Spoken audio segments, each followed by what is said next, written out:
Today what I'm going to show you is a new system we're calling LightSpace.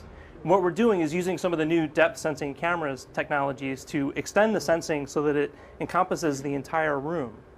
And so what that allows us to do in LightSpace is all of the usual kinds of surface interactions on tabletops, but then we can also fill in the void between, the space between these various surfaces so that we can connect surfaces, so we can move objects from one surface to another just by tracking the person and understanding the 3D shape of the person and where each surface is placed in the environment.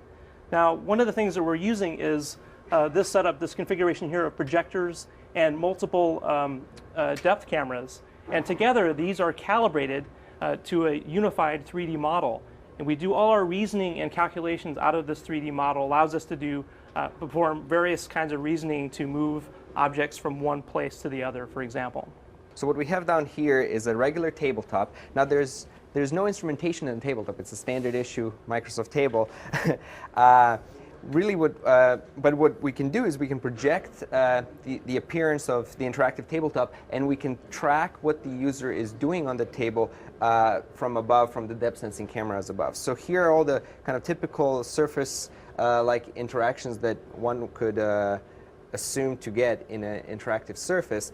But the interesting thing right now is that, for example, these are our research videos. If we want to actually take this research video and show it here on the wall, we can literally just connect through our body. We can touch an object on the table and touch the wall, and now we have a video playing from our last TechFest demo. I'll just pause this for a second. So in addition to all the kind of surface level interactions, we can pick up an actual object and move it to our hand. What you're seeing here is a different representation of that same object. It's a little ball in my hand, and we can move it to another hand like this. We can even hand it over to Andy, and he can play with it some more. I'll hand it back to you. Sure. Or we can also take it directly over there to the screen, and now this video that we picked up from the table and played around with in space is now playing on the screen. We played around with a couple other concepts in this space. One is that we can have locations in space actually have special meanings. So for example, if you look down here on the floor, you see a flashing menu sign. And really what this signals to us is that in the column of space right above this space on the floor, there are options for you to select.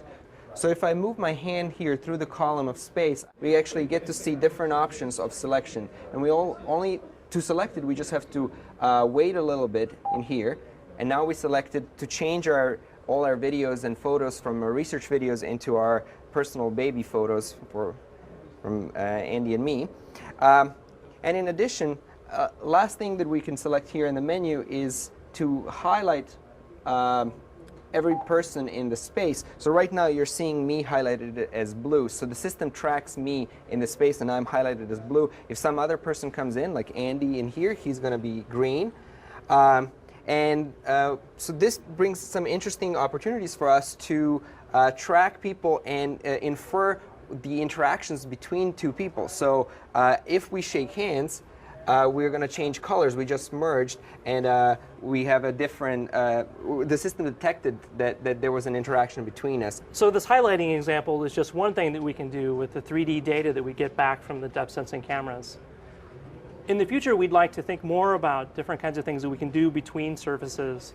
And in particular, we're talking about what we're calling deviceless augmented reality. Most people have seen augmented reality concepts where maybe we're using head-mounted displays or see-through goggles, other kinds of devices that you have to wear, and that can be kind of clumsy.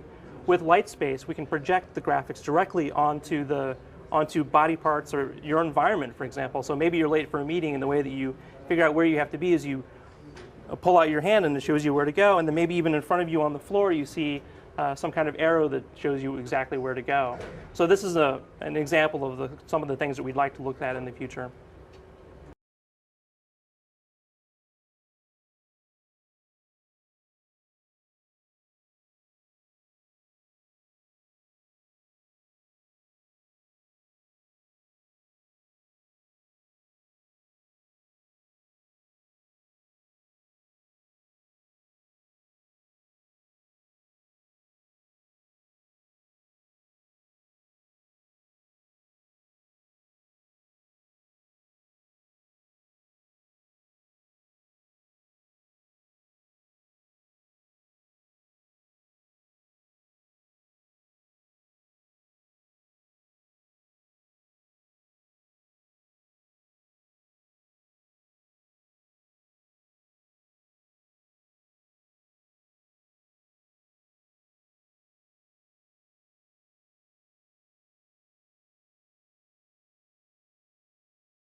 So I'd like to take you through some of the processing that we're doing in LightSpace.